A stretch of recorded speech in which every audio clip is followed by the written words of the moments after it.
Hey, everybody. Thank you all so much for those of you who have joined us a little bit early here. I'm already seeing a lot of activity in the chat, which is great to see. We're going to be getting the show on the road here in just a minute or two. I'm going to make sure that I'm able to share my screen because it always makes me reshare it once we start the session. Everybody should be able to see this popping up now. I'm going to go over a couple of housekeeping items for the session today, and then we'll go through a quick agenda and we'll go ahead and get started. But a few quick notes for all of those of you that are joining is that if you are in the audience, you will be on mute, camera off, right? So you're not joining like a live Zoom meeting here. This platform is specifically for webinars. So as long as you can hear me, you are totally fine.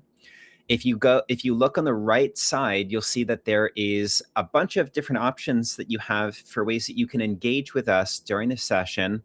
One of those is the chat, which looks like we have tons of people already in the chat from all over the country and all over the world. Thank you, everybody, so much for joining us today. I saw somebody from Dublin, Ireland as well, which is cool to see. I'm Irish. So thank you all very much for hopping into the session today. The other thing, in addition to the chat, where you can engage with us there, you'll see that there's an option for question and answer. Everybody has the ability to submit questions in the chat, and you have the ability to upvote those questions throughout the session. So if somebody's asking a question that you also have and you see that pop up, you can click the upvote button. I have it sorted so that I'll see them in order of the questions that we get the most. We probably won't be able to get to every question. We get tons of questions in all these sessions, and unfortunately, I can't typically get to all of them. But if you'd like to engage with us there. The last thing to mention, really important, is every webinar we do is recorded. It'll be sent to you, usually within 24 hours of the session ending. And you are also going to be automatically receiving the slides in that same email. We have a few different resources available to you as well. There is a nice, and thank you, Ryan, for pinning that on the screen. There is a nice white paper as well that we have available that kind of summarizes some of the different risk assessment insights that we'll be giving in the webinar today. You'll see that pinned in the chat. But as we go through, please feel free to engage with us. We love to talk with the people that we have joining the webinar. So if anything comes up, you can just let us know, right? With that said, I'm going to go through a brief agenda, and then I want to launch one or two polls for everybody just to get the general lay of the land for who we have on today. Our agenda today is going to be really focused on risk assessment. And I think that risk assessment is one of the most critically misunderstood requirements in all of compliance, because even right now, when I say risk assessment, I want you to think about what comes to your mind.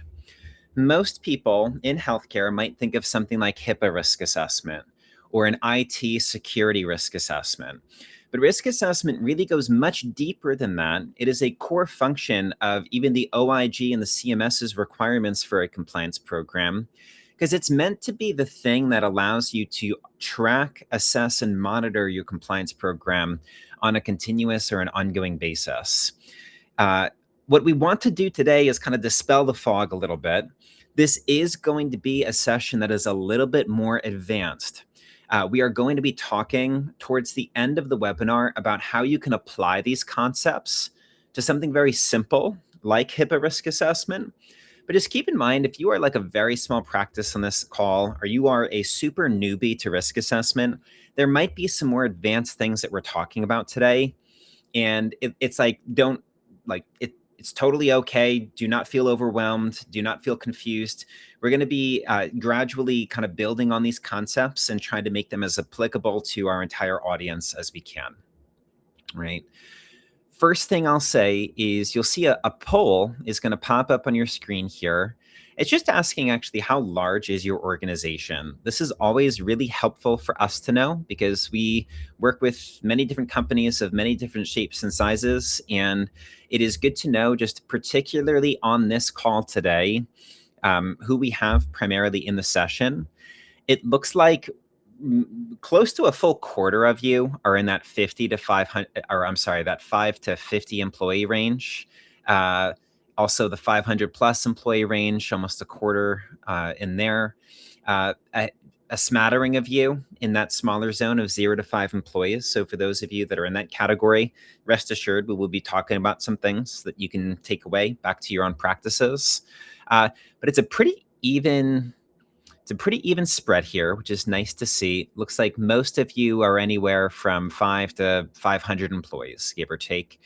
So we'll be trying to give some good insights that hit on all of those different bases based on the size of your organization as we go through. I'm going to go ahead and pull this down. So you should see this come off now. The next question is going to be, what is your level of experience with risk assessment? And there's only 3 options here. First is, I've never done a risk assessment before. That's for those of you who are super newbies to this. Maybe there are others of you who have done a risk assessment, but only ever done something like a HIPAA risk assessment or like a very basic annual assessment. There are maybe then again, others of you that are super experienced in this. You're doing many, many different types of risk assessment and are very confident in your processes for that. I'm seeing all the answers come through here now. It's a nice smattering. There's about 20% of you that are super experienced. So thank you all for joining. I hope actually that there's some good things for you in this call today, if you're doing these all the time. But then others of you that maybe have just done a very basic HIPAA risk assessment or have never done one at all. That's like the lion's share of who we have on here.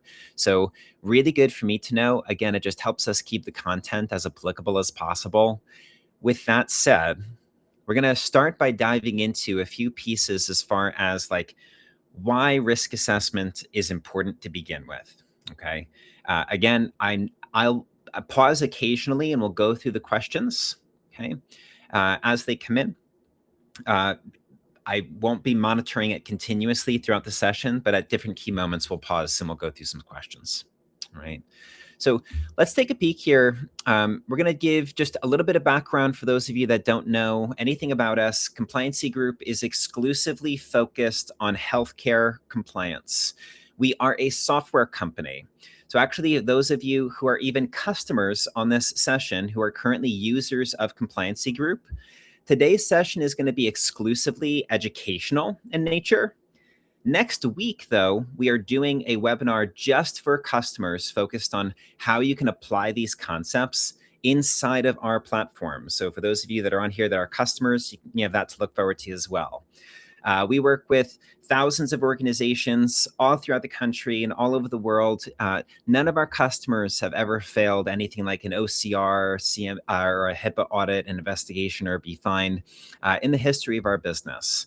If you don't know anything about us, you'll have the opportunity to request some information at the end of the session. We are also endorsed or preferred by over 40 different major medical associations because of our reputation in the space. Right. That is really not to give us like a pat on the back here. It's just to say we've been doing this for over 20 years. We work with thousands of companies. The principles that we're going to be talking about today have been proven to work. So we're hoping to just share some of that wisdom with you, whether you are a customer of Compliancy Group or not. Right. So why risk assessments are crucial. There was a really interesting study that was just done by Becker's Hospital Review in 2025. And in this study, they surveyed thousands of specifically small to mid-sized healthcare organizations. Most of these organizations were less than 250 employees. In that survey, they identified that roughly 98% of small healthcare practices incorrectly believe that they were HIPAA compliant or compliant in general. And the reason for that was not that like all of these people were doing tons of crazy things wrong. It was actually that they misunderstood what it meant to be compliant to begin with, right? And so when we talk about compliance, one of the things that I want to really harp on here is like we're focusing on risk assessment. But risk assessment, one of the biggest deficiencies that I see in the companies that I meet with, and I meet with many, many organizations every day, is they have their compliance program managed where each part of the program is kind of like its own island. And you might be doing risk assessment in like networks of spreadsheets. And then the rest of your compliance program is spread out across a series of what might be like a policy management system or just a drive. You have tools that you're using for training your employees. You have a separate process for managing incidents. You have a separate process yet again for how you document things like corrective action plans. And what I want you to see here is OCR data that was published last year. 95% of all of the fines that they levied mentioned missing risk assessment documentation, not because 95% of people weren't doing the risk assessment, but because in most cases, they couldn't actually show how that risk assessment was leading to actions being taken across every other critical area of the program. And so I'm going to illustrate it this way, is that even for something basic like a HIPAA risk assessment, a HIPAA risk assessment is assessing not just your IT, it's going to be assessing your policies and procedures, your trainings, how you handle and manage vendors, how you respond to incidents. And the situation for most of you is that each of these pieces, it's like they're all their own island, and the bridges between the islands are broken, right? So when the government comes and they come knocking and they say, hey, show us your compliance program, instead of a compliance program, you have isolated documents that don't actually support each other. Your risk assessment might show that you have key gaps in areas like policies and training, but then because you're not managing the policies and training in a way that is connected to that data, it's difficult to report on what you actually did to fix those problems. That's what the government calls as remediation efforts, right? Or corrective action plans. Really, the goal of compliance is that this is something that functions cohesively, right? It's not meant to be, we have our compliance policies and then we have our processes for incidents, we have our processes for risk assessment and processes for training. The 7 elements, this comes directly from HHS and the OIG, by the way, is meant to be one program. We're focusing on risk assessment today, and risk assessment can frequently be the linchpin of this because it's how you kind of monitor these things continuously and make sure that across all of these areas of the program, that they're being done the way that they're supposed to and that they're being kept up to date. Okay. So what I want to harp on, especially for those of you that are maybe in a larger company, you've been doing risk assessments one way for a very, very long time. I want you to think truly about like, does your risk assessment, is it truly actually a connected representation of how your program monitors and operates on a day-to-day basis? Or is it an isolated checkbox exercise that's then housed in networks of spreadsheets that are really just documenting your gaps instead of helping you illustrate the efforts that you're making? The key word here being good faith effort, right? Everything as it concerns compliance is a function of good faith effort, and something that sometimes gets like you lose the forest for the trees a little bit, where there's so many of these like administrative checkboxes that need to be done for compliance. It's easy to forget that the entire purpose of the compliance program is to govern your people's behavior. Okay. So if each aspect of your compliance program is not tying back to the governance and the management and the changing of your employees' behaviors on a day-to-day basis, it is not going to be seen as effective in the eyes of the law. Okay. So keep that in mind, like have this broad horizon in your minds as we're talking today. The goal of a compliance program is to make sure that you are governing the behavior across the organization of your people. Risk assessment is how you are flagging and identifying potential risks across the board before they happen, and then monitoring the program to make sure that it's kept up to date. For all of you, like, again, I'm going to talk about this just quickly, but this could mean, I want to be clear here that when you look at this, this is a mind map that we created using an AI tool. And you'll see that like, it's probably hard to see on your screens, actually. Let me see if I can make it a little bigger.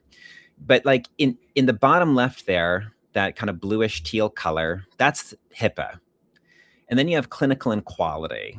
And then you have OSHA. And then you have things like MIPS standards and fraud, waste, and abuse guidelines and billing requirements. And there's all of these different things.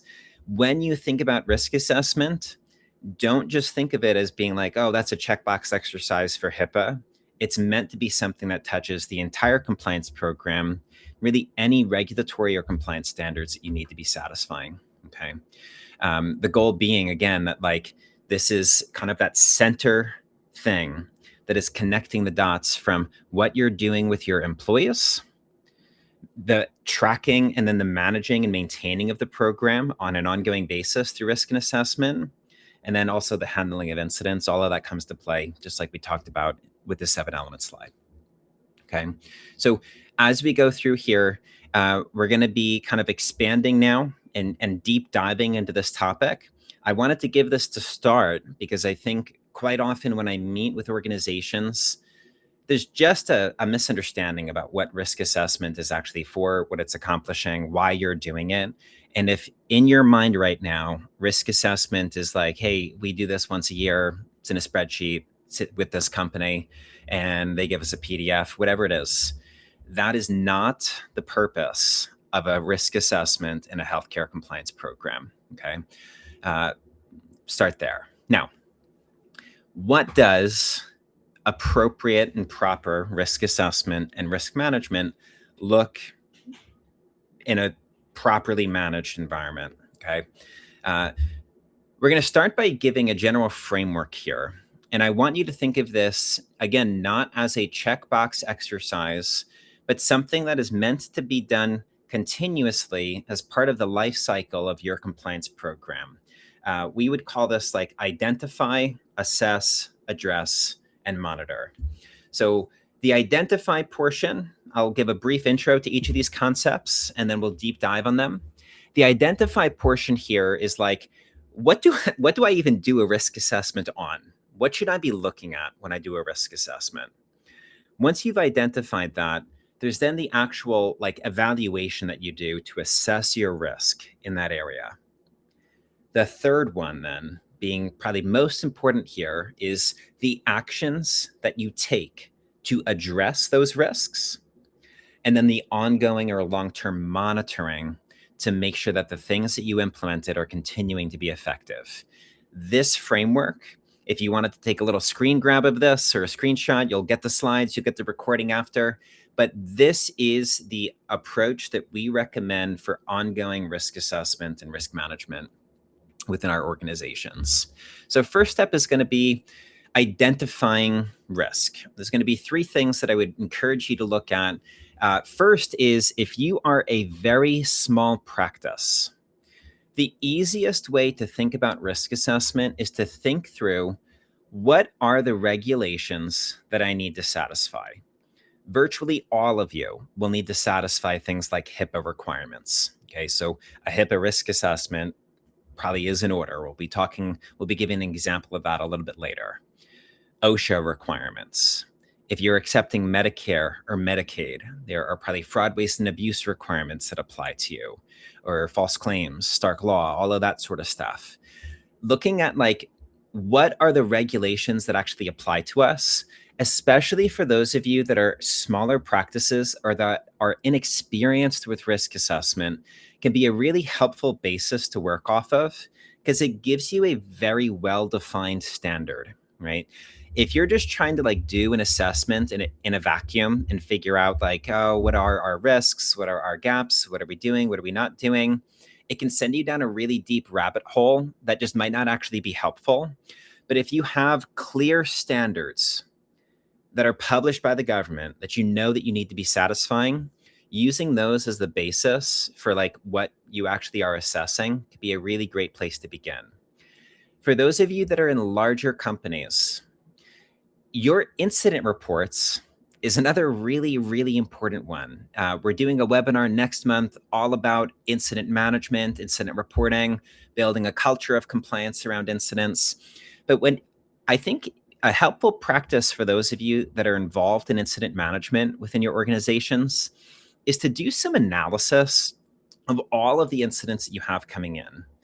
and identify, like, are there areas in our compliance program where we frequently are having incidents? Maybe it's like you're having tons of different clinical incidents like medication errors in this area of the company. Or maybe there are just you're identifying that there is a lot of slip and falls, a lot of needle sticks, or a lot of HIPAA breaches and people clicking on phishing emails, whatever it is. Do an analysis of those reports and use that as an opportunity to, like, give yourself some insight on, if I was going to focus on any area of our company or on our compliance program, what should I focus on? Right. And sometimes your incident reports can be really insightful in giving you that guidance that you need.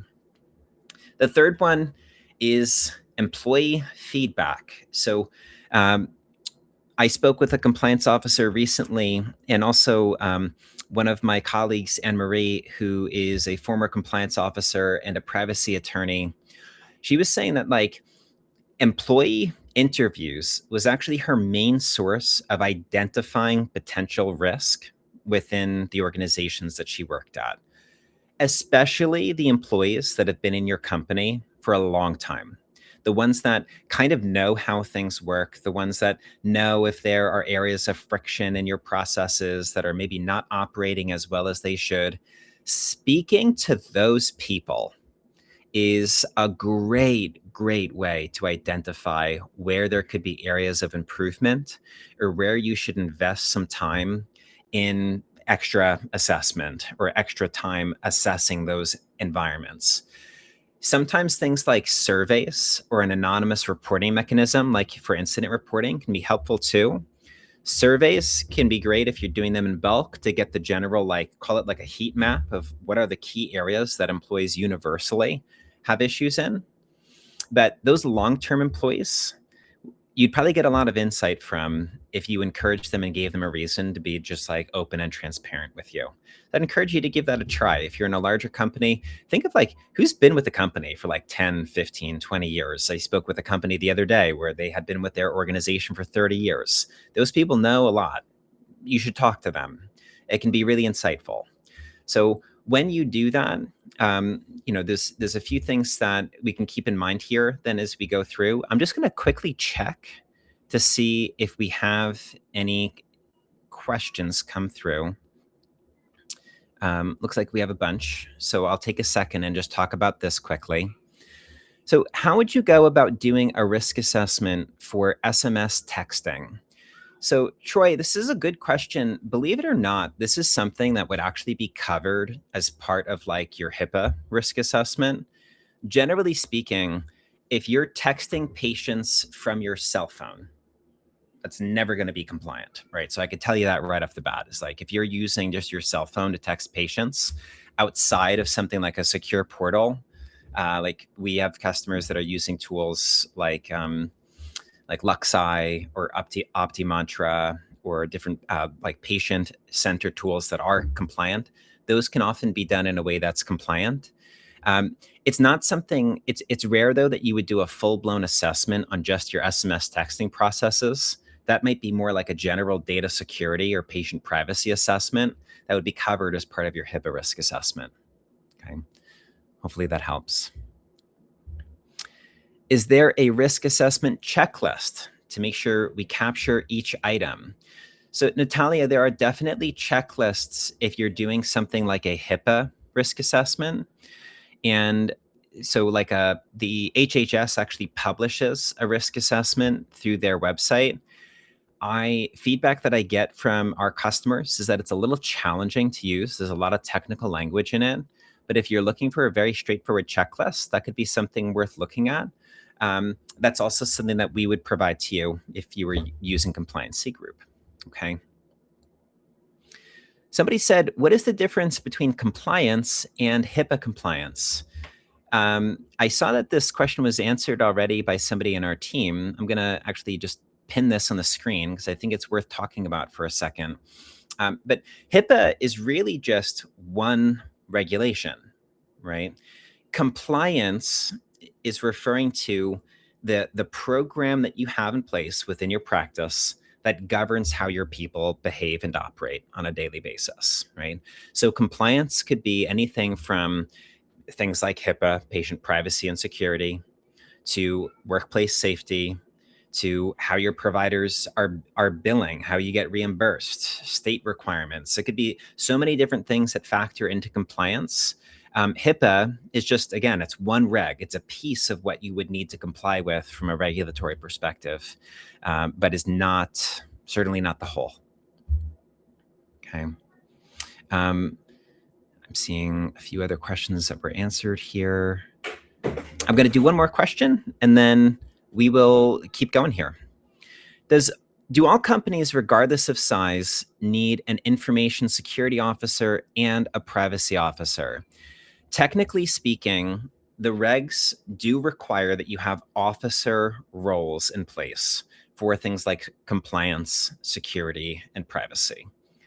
If you are a very small company, though, those don't all need to be different people, right? You might have one person if you are a very small company that is serving in all of those roles, or it might be spread out like a shared responsibility across a few different people. So even that, like, you don't need to go and hire officers for all of those responsibilities. The regs do require that there's just somebody who has those officer titles in their job description. Okay, good question. So I'm going to keep going here. I might need to speed this up a bit because I'm realizing we're at the 26-minute mark. These are a few best practices for each of the things that I was just talking through. Probably should have clicked through this as I was discussing it through them.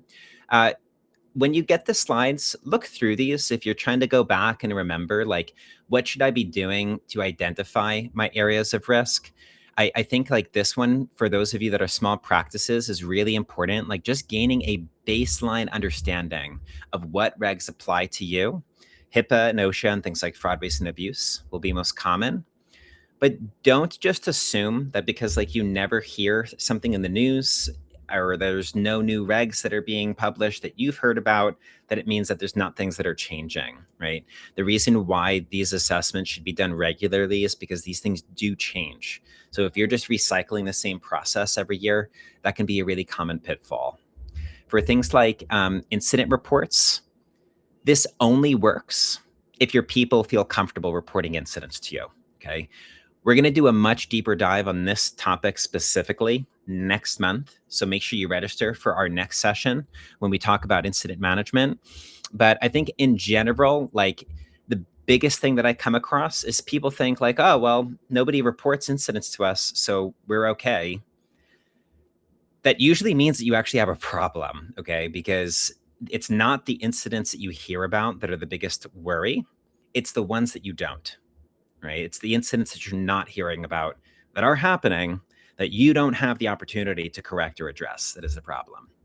And for employee feedback, if you are going to do this, you need to make sure that you are open with your employees, that you are not dismissive to the things that they bring to you, and that you never take retaliatory action against something that is shared with you. Those are the types of things that can destroy a culture of compliance within the company. You'll see a few other suggested best practices here, like exit interviews with your employees when they leave, stuff like that. But again, refer back to these when you get the slides. If there was anything I would say I see our customers get the most hung up on, it's this next portion for assessing risk. And I'll tell you a story where we had a customer. They were trying to complete a cybersecurity assessment. It was a pretty advanced assessment. They were a larger company, but they didn't have tons of bandwidth internally to manage it. So the assessment portion was assigned to one person, and she spent about 2 weeks on the very first item on the assessment, okay? Because she wanted to make sure that like not only was the control in the assessment fully understood, but that she had all of the evidence documented for it, that she spoke with all the right people, that she was building it out the right way. And that is not yet the purpose of this assessing portion. I would say like a very common pitfall, even for small practices that are doing a HIPAA risk assessment. They'll start the assessment, they get through about 10% of it and feel overwhelmed because already there's a lot of things that they're not doing, or there's a lot of things that they just don't understand. So they click out of it and never go back to it again. Okay. If that has been you in the past, when you've tried to do an assessment, I'm going to make a few suggestions, which is when you get to the point of actually doing that assessment, get through it quickly. Okay. If you have 100 questions on a risk assessment, try to get through those 100 questions in a day or two, if you can, right? So spend a couple of hours to focus in on it and fill it out to the best of your ability. If you don't know something, if you're not sure about something, feel free to answer those questions like you're not doing it. Because what I want you to imagine is you're going through that risk assessment and you're feeling overwhelmed just looking at those questions.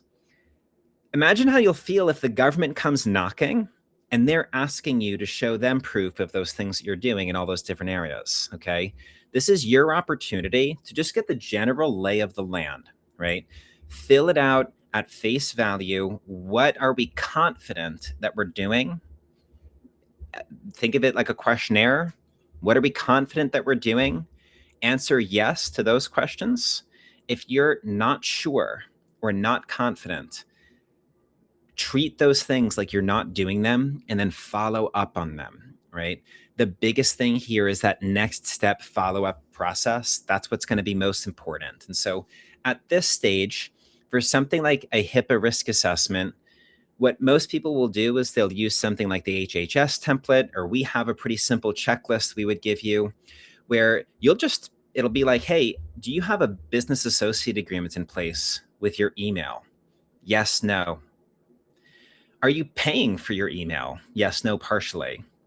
Do you have this training in place for your employees and hasn't been done in the last year? Yes, no, partially. Okay. Make it that simple for yourself. Once you get those yes, nos, the government usually likes to see that you're sorting those things then based on priority. There's not like nobody gets in trouble for how they categorize their risks. We recommend a methodology that we call as likelihood and impact, meaning like, what is the likelihood that we would actually have a problem in this area, but what would the impact be if we did? Like maybe it would be so rare for you to have a breach of your EHR, as an example, but the impact would be tremendous if your EHR was breached. Think of it that way. That'll help you like just segment things into the right buckets to give higher or lower priority to the things that you want to focus on to start. But just having that direction of saying like, this is what we're doing, this is what we're not doing, and here is like the top priority items that we need to start with. If you've never done a risk assessment before, make it as simple as that for yourself. Okay. Don't overthink it. I think that like overthinking these things can just lead to like you not doing it. Okay. Just get through it. Make sure that you answer that questionnaire, segment it, prioritize it to the best of your ability. The next piece is where we start to get like, what do you do now? So you've completed a risk assessment. Now, how do you start to think about approaching actually fixing the stuff that you identified? I'm just taking a quick look here at the Q&A.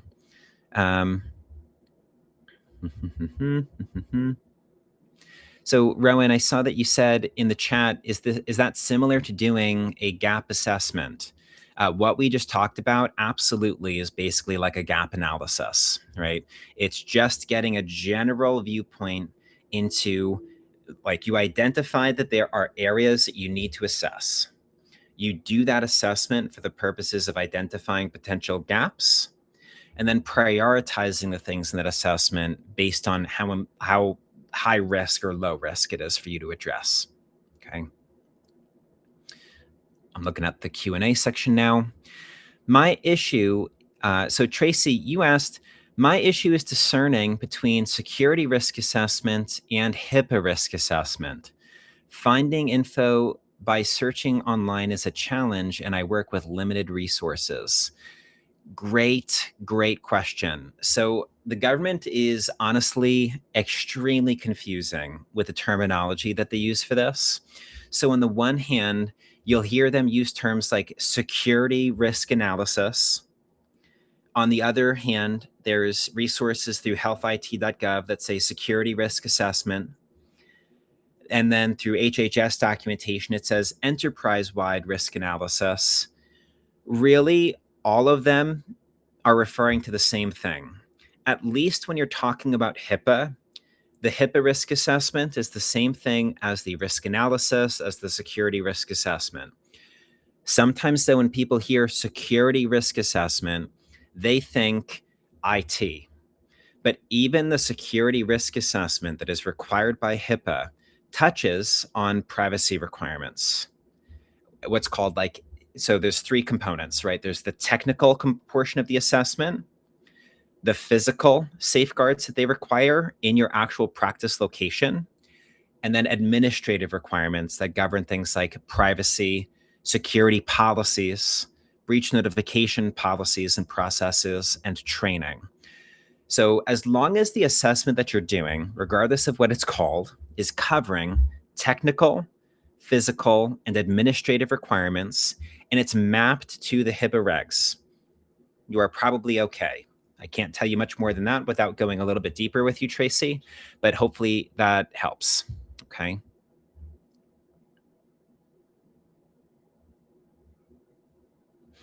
Looking at a few other questions. Sorry, it keeps refreshing on me. So, Laura, you asked a question. You said you're a business associate, specifically a medical billing company. What is the appropriate scope and depth of our HIPAA risk assessment, and how does it differ from the risk assessment conducted by a healthcare practice? So, you are in a unique position, Laura, where you are a business associate, but you are a medical billing company. Because of that, you are probably going to be expected to do the risk assessment that is nearly identical to what a healthcare practice does for HIPAA. Reason being, like the level of depth of the information that you have access to, because you're handling claims processes and you probably have pretty deep involvement in the medical records, they're going to expect you to have that full privacy component addressed. Whereas a software company that is a business associate, they might not need the privacy piece of the risk assessment as much, but they do need data security, they need breach notification, they need the technical safeguards. So it's really similar, just probably a little bit different. Is there a group/society where people can share their assessments to obtain feedback or obtain others' questions they use to enhance their own? That's a really good question, Mary. We should even create something like that here. I don't know of anything like that right now. Probably the closest thing would be something like the Healthcare Compliance Association, which has a very large audience of healthcare compliance officers, and I'm sure that you could find that type of community there. It's something that we should consider, though. So thank you for the question. I wish I had more. I wish I had more for you, though. All right, so I'm going to move into this next step here now. Again, folks, I am so sorry. We just will not be able to get to all of the questions that were coming through today. If you're going through those questions and you want to upvote anything, please do that in there. I also, we have so much coming in through the chat. I won't see your question if it's not sent in the Q&A feature, probably. Okay, so please make sure you're using that Q&A feature specifically if there's a question that you'd like me to tackle as we go through. So with about 20 minutes left here, this section here is what I would flag as being one of the most critical areas of failure that we see when it comes to risk assessment. And I'll tell you why. It's because whether you're a small company or a large one, risk assessment, like I said earlier, is sometimes a checkbox exercise where they do this. Right? They get the assessment done. Maybe it's on a spreadsheet. Maybe they used a tool for it. Maybe they did it through the government resource or the template. But because they never get here, they never start addressing those risks, that risk assessment report, maybe even that you have right now, is borderline incriminating, right? It's not helping you. It's actually hurting you because it's showcasing where you are deficient instead of showcasing all of the effort that you're making to fix those deficiencies. So, however you do it, like in our system, we have a really nice way of just automatically providing you with all of this stuff. But when you get to this addressing portion, first step, if you're doing it in a spreadsheet, is you have to document remediation plans, meaning there needs to be a clear, actionable next step. If you said no to a question on an assessment, you have to then document what you are planning to do to fix that problem. Okay. In a lot of cases, compliance is very heavily operational. If you remember what I said before, HIPAA has that IT component, but a lot of this is around governing your people's behavior. And so that often looks like making sure that you're updating policies and procedures, tracking them accordingly. This is another area, though, where unfortunately policies for a lot of companies, it's just a checkbox exercise. Nobody actually reads the policies. If your policies are not actually helping you govern or change the behaviors of your people, they don't mean much. And I hate to put it that way, but that's just kind of the reality. Is it's like when you're talking about a compliance program, what is the purpose of the policy? It's to make sure that it's governing the people that work for you and establishing right behaviors that they follow. If that's not what's happening, there's a problem. That's another area of risk, right? That you should be following up on. Training. There might be your standard compliance trainings. Maybe like you identify, hey, our HIPAA training is a DVD we've been pushing play on for new employees for the last 7 years. Should probably update that, right? Or OSHA training, fraud, waste, and abuse. A lot of those standard regulatory trainings, make sure that they're up to date. But if there are specific areas that you identify of concern in your risk assessment, spend some focused time on that, but make sure that you're documenting all those efforts, right? Ideally, in a way that's connected to your risk assessment in some way, shape, or form, okay?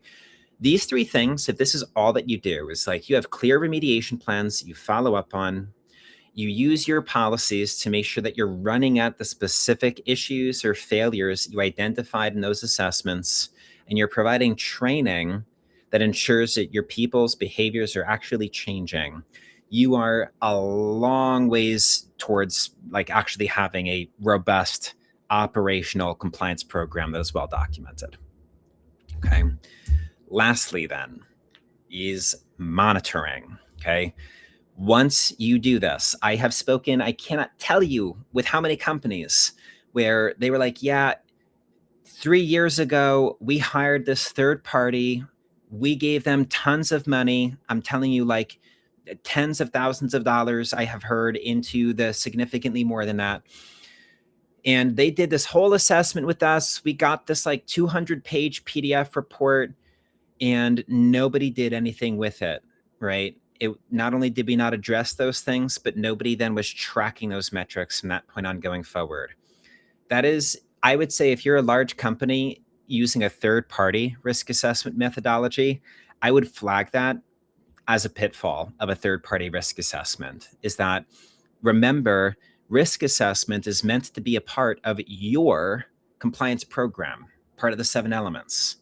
If you can't show that you are assessing, addressing, and monitoring your risks, the government might not care about that 200-page PDF report that you have if you're then not keeping up with it going forward. And so there has to be a methodology in place that allows you to then keep track of these things going forward.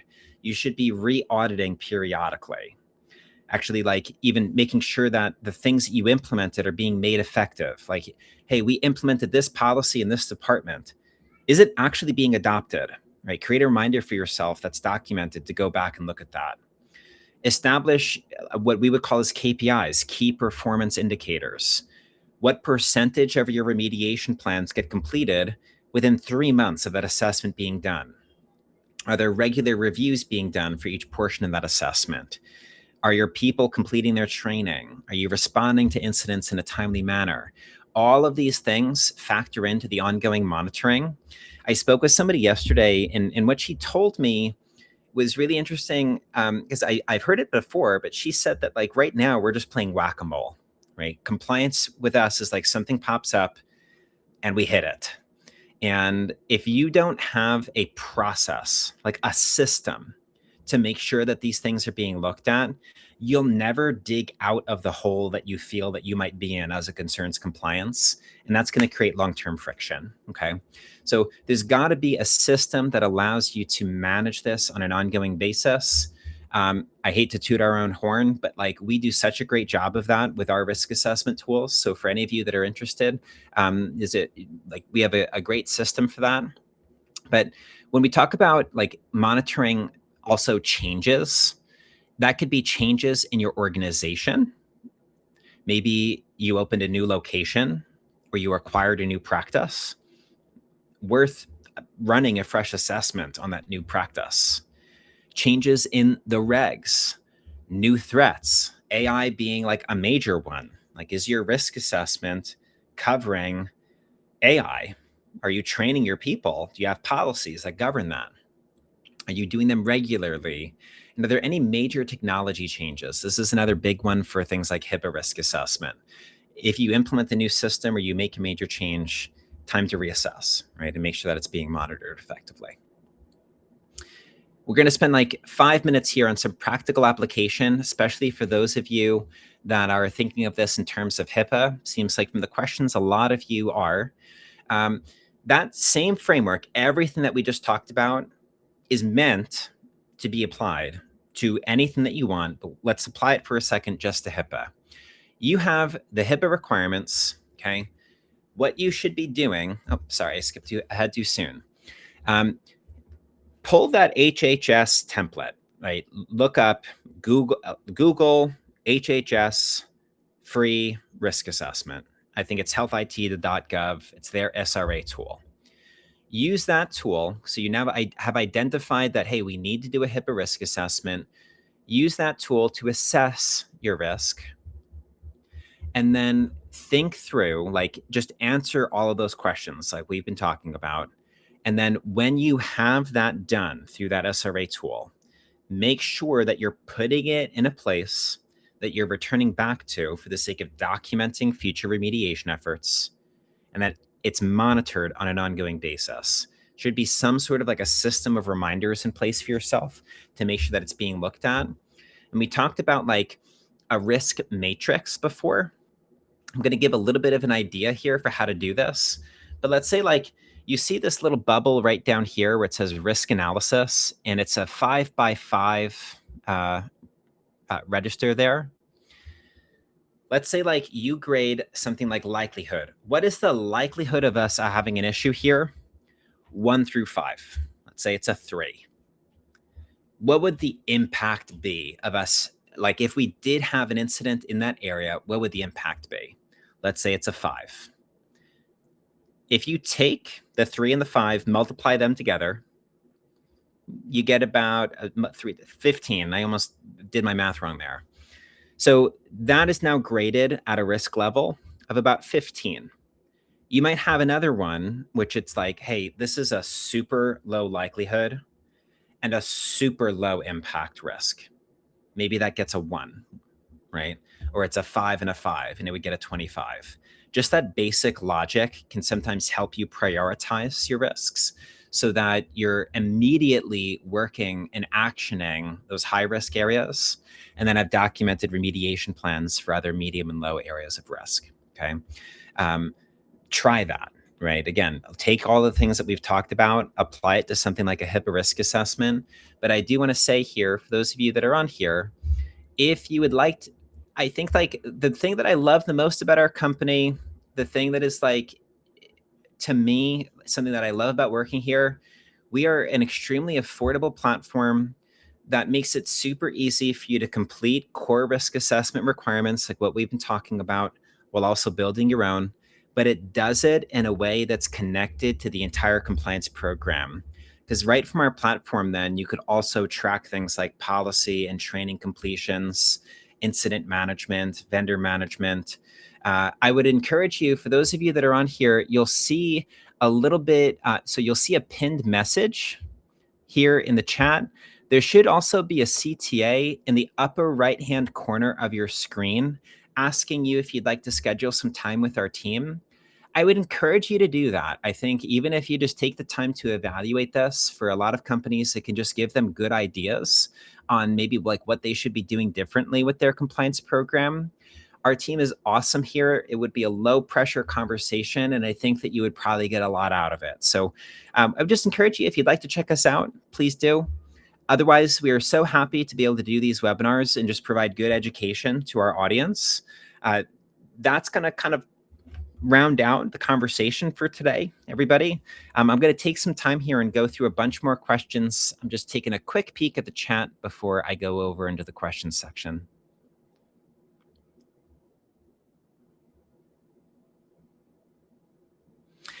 And thank you, Sarah, for the nice feedback. Said that you just started using us a month ago. That's great to hear. Let me see.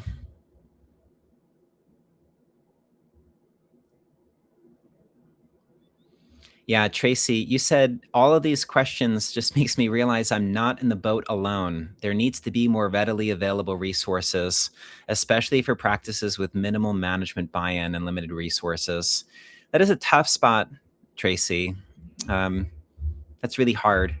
If at any point in time in the future, again, you'd like to have a conversation with us, we'd love to help if we can. I'm just gonna open up the Q&A. All right. Sorry, this system is being a little bit funny with me today. Okay, specific question from Andrea. My understanding is that a HIPAA release of information is only valid for 1 year. Does a client need to sign another ROI to continue sharing their data, or can an ROI be signed once and the client would opt out to stop sharing the data? That's a good question, Andrea. I want to make sure that none of this data has been changed or updated recently. So my commitment to you, we will follow up with you and make sure that somebody gets back to you on that. I'll give like my general understanding of this, but I want to make sure we get you a fully accurate answer. I don't believe that those documents automatically expire in exactly 1 year. That said, there should be something on your authorization form that dictates that timeline, ideally, so that when the patient signs it, they know and are aware either to like the specific period of time that they're granting you that permission, with the understanding that maybe that shouldn't be indefinitely, right? So maybe think of it less of like, do the laws require that this is only valid for 1 year? And more about like, what is the time frame that you are dictating to your patients on those forms? But again, we'll make sure that we get you a more accurate answer on that soon. Do you recommend a HIPAA risk assessment checklist that we could use in Cadence for some of these? That was asked by Alicia. I think somebody sent it into the chat previously, but there is a free resource available through the government. It is also something, Alicia, that we provide. So again, I would encourage you to speak with our team. You might find that we have an option that is really reasonable for you and even allows you to consolidate a few other things that you're doing for compliance today. We have plans that are designed for very large healthcare companies and then plans that are designed for super small practices. So please reach out. Allison, you asked, how frequently should we be conducting these assessments? It's a good question. A lot of the government documentation used to say annually.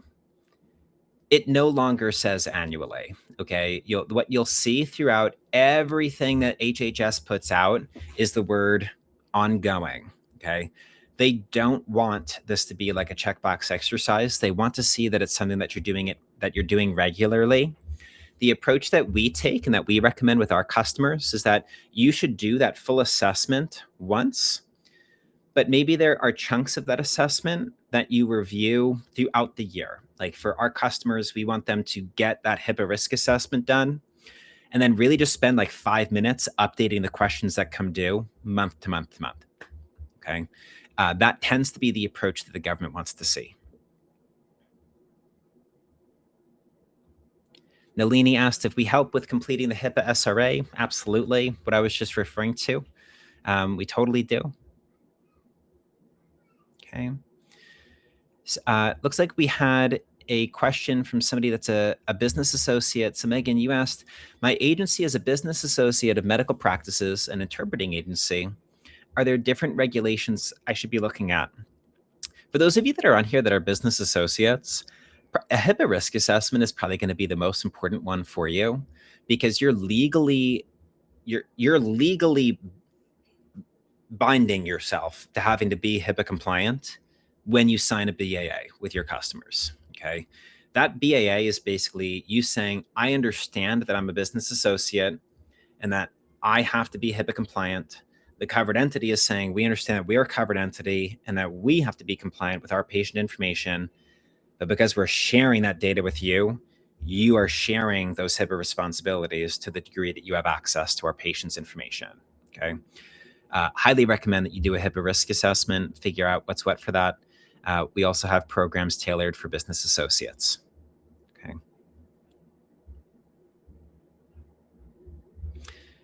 Edna asked, I love this question and I'll tell you why. Is there a checklist of all the HIPAA policies and procedures an organization should have in place to be compliant? I don't know that there is a super defined checklist that the government puts out, Edna. We give you all of those policies at CG. But what I'll tell you is that even without a tool like ours, if you do the risk assessment that's available for free through the government, it'll flag policies and procedures that you need. So the checklist of HIPAA policies and procedures kind of is the HIPAA risk assessment. If you're going through that HIPAA risk assessment and doing it properly, you'll know exactly what policies, procedures, and trainings you ought to have in place.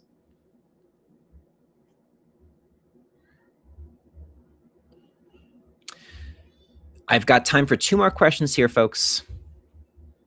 Question from Courtney. Any suggestions for explaining to the less savvy leadership team members to understand and prioritize compliance, especially in such a rapidly evolving space? Dealing with some leaders who are stuck in a 90s compliance mindset. I can assure you, Courtney, you are not alone in that. We talk to people every day who are in that exact same position where it's like, I'm in this spot where I need to cover compliance, but I have leaders over me that don't seem to really care about compliance. And so it's hard for me to do my job effectively. It's hard for me to affect change. I think that like using industry metrics is one of the most helpful things that you could do. There's a lot of compliance data available through resources all over, like PwC. There was some of the survey data that I mentioned from Becker's Hospital Review for small healthcare organizations. I think that unfortunately the challenge frequently is like in a leader's mind, they might not care about this until something goes wrong. And then it's like the horse is already out of the barn, so to speak. It's a hard spot to be in, but I think that the other option that you have is to make the case that like this is something that is going to make the company operate more efficiently and more profitably. There was data we saw a couple years ago that showed that organizations that were compliant and secure had were on average 10 to 15% more profitable than ones that did not have robust compliance programs. And sometimes like leveraging that, like this is going to make us operationally more efficient. It'll make our employees happier. It'll make our patient experience more standardized. Things like that can sometimes be a big help. Okay. I'm taking one more spin through the chat here. Again, thank you everybody who joined us today. If you like these sessions, please feel free to always send us feedback if there's ways that you think that we can make them better. I would encourage you as well. You can add me on LinkedIn if you'd like to. You could shoot me an email. Any feedback that you have for us is always super helpful. If there's any questions at all going forward, I would love it if you could schedule some time with our team. I think that a call like that could be super helpful for any of you. Please go ahead and feel free to click that button if you would like to schedule some time. I think you'd have a great conversation, and I would myself get involved in as many of those as I can. So we really appreciate everybody's time today. An hour of your day to learn a little bit more about compliance is a lot. And we know your time is important and valuable. We really appreciate it. So thank you all so much. Cheers.